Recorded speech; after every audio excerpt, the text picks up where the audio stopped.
10 फरवरी से शुरू हो रही है माघ मास में पड़ने वाली गुप्त नवरात्र। और इस गुप्त नवरात्र को महादेव के साथ साथ माता दुर्गा का भी आशीर्वाद प्राप्त करने के लिए, अपनी मनोकामनाओं की पूर्ति के लिए आपको गुरुजी ने गुप्त नवरात्रि में कुछ विशेष उपाय करने को कहा है, जो उपाय आपको गुप्त नवरात्र के समय ही करना है। इसका वर्णन हम आपको आज की इस वीडियो में करेंगे। तो सबसे पहले आपको बता दें कि 10 फरवरी से इस माघ मास की गुप्त नवरात्रि प्रारंभ हो रही है और 10 फरवरी से लेकर 18 फरवरी तक गुप्त नवरात्रि रहेगी। और इस गुप्त नवरात्रि को माता दुर्गा और महादेव का आशीर्वाद, उनकी कृपा प्राप्त कर अपनी मनोकामनाओं की पूर्ति करने के लिए गुरुजी द्वारा बताए कुछ विशेष उपाय को आपको करना है, ताकि माँ दुर्गा की कृपा आप पर सदैव बनी रहे।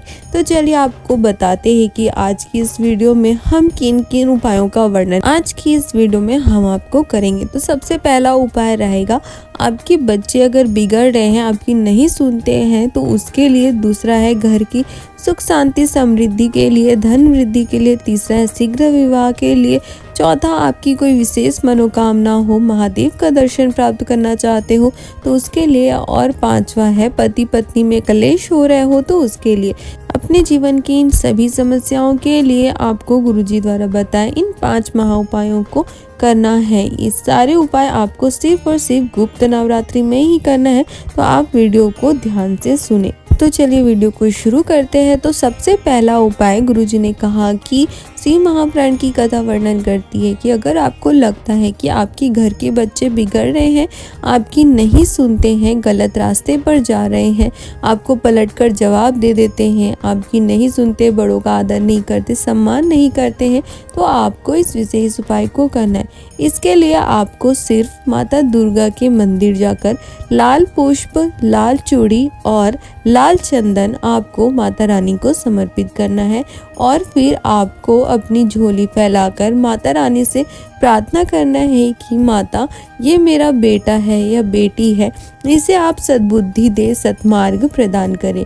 ये चढ़ावा आप गुप्त नवरात्रि के 9 दिनों में से किसी भी दिन माता रानी को चढ़ाकर अपनी प्रार्थना माता रानी से, अपनी निवेदन माता रानी से आप कर सकते हैं। बस इतना ही करने से माता रानी की कृपा आपको और आपके बच्चे को प्राप्त हो जाती है। साथ ही आपके बच्चे को माँ दुर्गा स्वयं सत्मार्ग दिखाती है और उसे सही रास्ते पर लाती है, जिससे आपके बच्चे में सद्बुद्धि आ सके और वो सत्कर्म के मार्ग पर चलकर उन्नति प्राप्त कर सके, सफलता प्राप्त कर सके। दूसरा उपाय गुरुजी ने कहा कि अगर आपके घर में सुख शांति नहीं आ रही है, आपके घर में धन संपदा की कमी है, धन की वजह से लड़ाइयाँ होती है, पैसे की तंगी की वजह से घर में झगड़े होते हैं, घर में क्लेश होते हैं, बिल्कुल भी घर में पैसा नहीं आ रहा है, तो आपको गुप्त नवरात्रि के 9 दिनों में इस विशेष उपाय को करना है। आपको कहीं भी बाहर जाने की ज़रूरत नहीं है, आप घर में ही गुप्त नवरात्रि के 9 दिनों में इन विशेष उपायों को करके माँ दुर्गा की विशेष कृपा प्राप्त करके अपने घर की धन संपदा को भर सकते हैं और अपने घर में सुख शांति ला सकते हैं। गुरुजी ने कहा है कि शिव महापुराण के इस विशेष उपाय को करने के लिए आपको अपने घर में ही, अगर आपके पास माँ दुर्गा की फोटो हो या मूर्ति हो, तो उनके सामने आपको गुप्त नवरात्रि के 9 दिनों तक, यानी कि कल 10 फरवरी से लेकर 18 फरवरी तक आपको लंबी बाती का घी का दिया माँ दुर्गा के सामने प्रज्वलित करना है। दीपक को प्रज्वलित करते समय आपको एक विशेष बात का स्मरण रखना है कि जब आप दिया माता दुर्गा के सामने प्रज्वलित करे, घी का दिया प्रज्वलित करे, तो उसका मुख आपको दक्षिण दिशा की ओर नहीं रखना है। शिव महापुराण की कथा वर्णन करती है, अगर आप चाहो और अगर आप में सामर्थ्य हो तो आप गुप्त नवरात्रि के 9 दिनों में से किसी भी एक दिन अपने सामर्थ्य के अनुसार जितनी कन्याओं को आप चाहें भोजन कराकर लाल रंग की सामग्री, जैसे कि चुनरी लाल कलर की या फिर लाल कलर की चूड़ी या फिर लाल नेल पेंट या कोई भी लाल रंग की वस्तु भेंट कर सकते हैं। बस इतना ही करने से माँ दुर्गा का आशीर्वाद आपको प्राप्त होता है। माँ दुर्गा आपसे प्रसन्न हो जाती है और आपके घर की सारी समस्याओं को दूर कर देती है। साथ ही कन्या रूप में माँ दुर्गा का आगमन आपके घर में होता है। माँ आपके घर में सुख शांति समृद्धि धन संपदा बरकत लेकर आती है और उसे आपके घर से कभी भी जाने नहीं देती है। आपके घर में धन का भंडार भर देती है। आप अवश्य इस गुप्त नवरात्रि में कम से कम एक कन्या को तो भोजन अवश्य कराएं और उसे एक लाल चीज, कोई भी लाल कलर की चीज उसे अवश्य दें। निश्चित ही माँ दुर्गा की विशेष कृपा आप पर जरूर होगी और आपके जीवन के सारे कष्ट दुख तकलीफ दूर हो जाएंगे। जानते हैं अब तीसरा उपाय।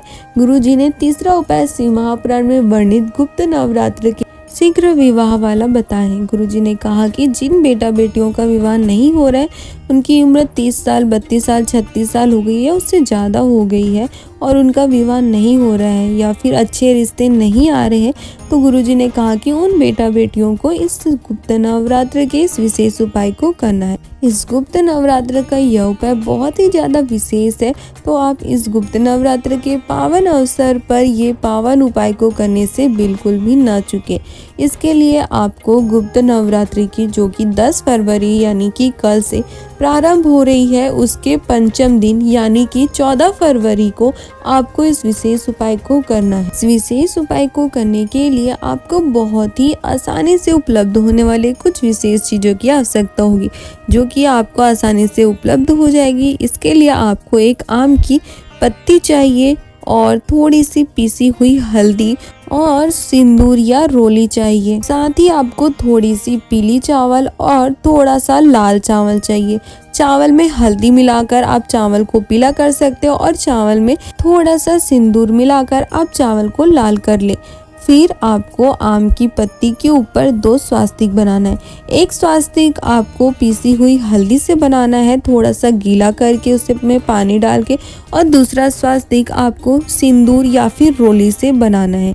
सिंदूर और हल्दी से स्वास्तिक बना लेने के बाद आपने सिंदूर से जो चावल लाल किए हैं, उस लाल चावल को आपको हल्दी से बनाई हुई स्वास्तिक के ऊपर रखना है। ध्यान से सुने, आप जो सिंदूर या रोली से चावल को लाल किए हो, उस लाल चावल को आपको हल्दी से बनाई हुई स्वास्तिक के ऊपर रखना है और पीले जो आपने चावल किए हैं उसे आपको सिंदूर या रोली से बनाई हुई स्वास्तिक के ऊपर रखना है। इतना कर लेने के बाद फिर आपको उस आम के पत्ते को जिस बेटा या बेटी की शादी नहीं हो रही है उसके हाथ में रख देना है।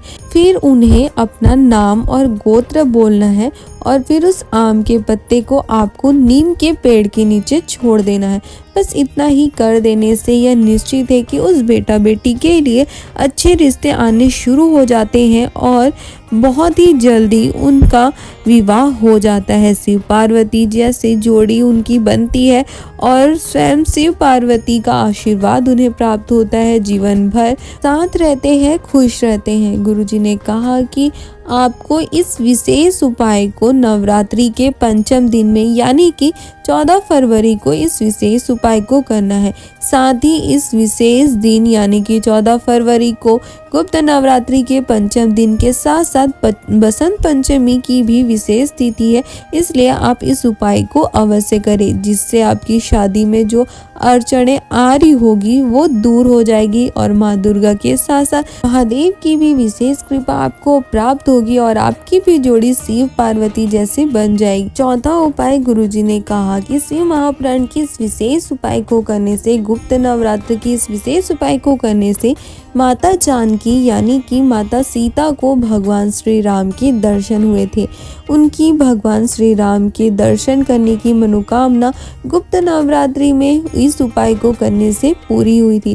गुरुजी ने कहा कि शिव महापुराण की कथा वर्णन करती है कि अगर किसी व्यक्ति की कोई मनोकामना होती है और वो गुप्त नवरात्रि की इस विशेष उपाय को करता है, तो माता सीता की तरह उन्हें भी शिव पार्वती का, माँ दुर्गा का विशेष कृपा प्राप्त होता है और उनकी भी सारी मनोकामनाएं माँ दुर्गा पूरा कर देती है। अगर आपकी भी कोई मनोकामना हो तो अगर आप इस उपाय को करते हो तो यह निश्चित है कि आपकी भी मनोकामना माता जानकी की तरह माँ दुर्गा और महादेव के आशीर्वाद से जरूर पूरी हो जाएगी। आपकी सारी मनोकामनाएं माँ दुर्गा पूरा कर देगी।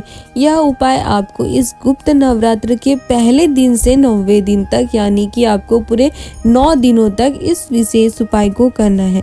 9 दिनों यानी कि 10 फरवरी से 18 फरवरी तक आपको इस विशेष उपाय को करना है। इस उपाय को करने के लिए आपको सिर्फ और सिर्फ पुष्प की आवश्यकता होगी। कोई भी पुष्प का आप प्रयोग इस उपाय में कर सकते हो। बस आपको केतकी के पुष्प का प्रयोग नहीं करना है, क्योंकि गुरुजी ने शिव महापुराण की कथा में बताया है कि केतकी का पुष्प शिव जी को नहीं चढ़ाया जाता है। तो आपको कल 10 फरवरी को गुप्त नवरात्रि के पहले दिन से आपको 9 पुष्प शिव जी के मंदिर जाकर शिव जी पर समर्पित करना है।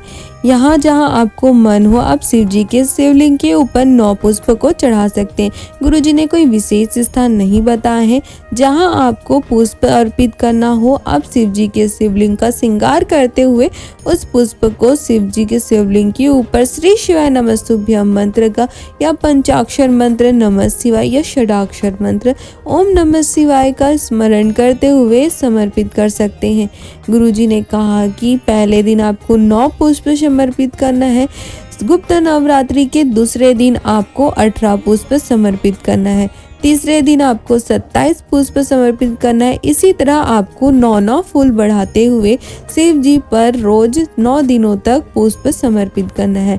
यानी कि चौथे दिन आपको 36 पुष्प, 5वें दिन 45, 6वें दिन आपको 54 पुष्प, 7वें दिन 63 पुष्प, 8वें दिन 72 पुष्प और 18 फरवरी को यानी कि गुप्त नवरात्रि के 9वें दिन आपको 81 फूल शिव जी के मंदिर जाकर शिव जी को समर्पित करना है। मात्र इतना ही कर देने से माता सीता की मनोकामना भोलेनाथ और माँ दुर्गा ने पूरे किए थे। उसी प्रकार इस उपाय को करने से अवश्य ही माँ दुर्गा व भोलेनाथ की विशेष कृपा आपको प्राप्त होगी और जिस भी मनोकामना के लिए आप इस उपाय को करेंगे वो आपकी मनोकामना अवश्य पूर्ण होगी। इस गुप्त नवरात्र के इस पावन अवसर पर यह पावन उपाय करने से आप बिल्कुल भी न चूके। यह निश्चित है कि आपकी मनोकामना अवश्य पूरी होने वाली है।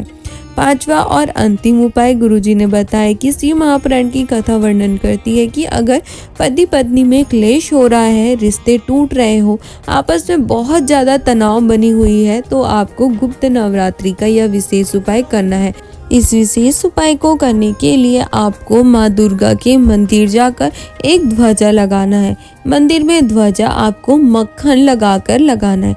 इसके लिए आप ध्वजा पंडित को भी दे सकते हैं लगाने के लिए, अगर आपको लगाते ना बने तो, ताकि वो ध्वजा मंदिर में लगा दे। साथ ही माँ दुर्गा के, माँ जगदम्बा के मंदिर में आपको आपके सामर्थ्य के अनुसार मक्खन भी दान करना है। प्रसाद के रूप में आपको यह मक्खन दान करना है। और शिव महापुराण की कथा कहती है कि मात्र आपके इतना ही कर देने से आप पति पत्नी के बीच में जो क्लेश, जो झगड़ा, जो तनाव आ रहा होता है वो सब दूर हो जाता है। उनके बीच में सब अच्छा हो जाता है और वो सुख शांति से अपने जीवन में आगे बढ़ते हैं और उनका भी रिश्ता माँ पार्वती और भोलेनाथ जैसे बन जाता है। इस उपाय को आप किसी भी दिन कर सकते हो, यानी कि 10 फरवरी से गुप्त नवरात्र प्रारंभ हो रही है और 18 फरवरी को गुप्त नवरात्रि समाप्त हो जाएगी। तो आप इन 9 दिनों में से किसी भी दिन इस विशेष उपाय को करके माँ दुर्गा और भोलेनाथ का आशीर्वाद प्राप्त कर सकते हैं। मात्र आपको इतना ही कर देना है। तो ये थी गुरुजी द्वारा बताए गए शिव महापुराण के 5 विशेष महा उपाय जो आपको इस गुप्त नवरात्रि के पावन दिनों में करना है। इन उपायों को करके आप माँ दुर्गा और महादेव दोनों की ही कृपा दृष्टि, उनका आशीर्वाद आप प्राप्त कर सकते हैं। अगर आपको गुरुजी द्वारा बताए गए इन सारे उपायों की जानकारी अच्छी लगी हो, आपके लिए उपयोगी हो, तो आप हमारे वीडियो को लाइक कर सकते हो और अपने परिवार वालों के साथ या अन्य शिव भक्तों के साथ इसे शेयर भी कर सकते हो, ताकि उन्हें भी गुरुजी द्वारा बताए गए शिव महापुराण के गुप्त नवरात्रि के इन विशेष उपायों की जानकारी प्राप्त हो सके और वो भी से करके महादेव का आशीर्वाद प्राप्त कर, माँ दुर्गा का आशीर्वाद प्राप्त कर अपने जीवन के सारे दुखों को, कष्टों को, तकलीफों को दूर कर अपने जीवन में आनंद और सुख की प्राप्ति कर सके। हर हर महादेव, जय महाकाल।